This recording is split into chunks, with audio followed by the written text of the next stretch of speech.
In this video, I'll show you how to set up Google Family Link on Android for both the parent and the child step by step.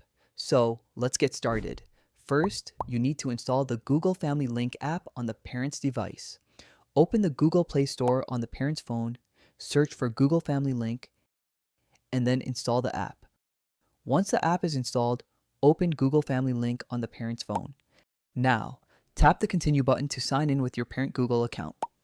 Next, you'll be asked whether your child already has a Google account. If your child already has an account, select Yes.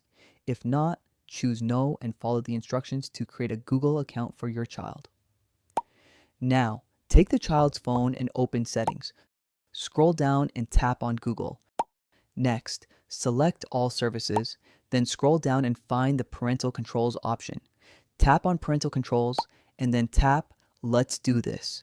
You will now need to choose the account you want to supervise. After selecting the account, tap Supervise Account. You'll see a message explaining that only one account can be supervised on this device and that all other accounts must be signed out. Tap Sign Out and Continue. Next, tap Next. You'll now need to sign in with the parent's Google account by entering the email address and password. After that, you'll see information explaining what access the parent will have. Review the information, then scroll down and enter the child's Google account password. Tap Next. Tap Next again and then tap Allow to enable supervision.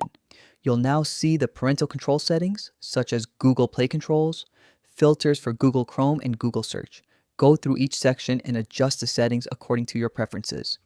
Once you've reviewed or adjusted the settings, tap Next and then tap Done to complete the setup. Now everything is set up.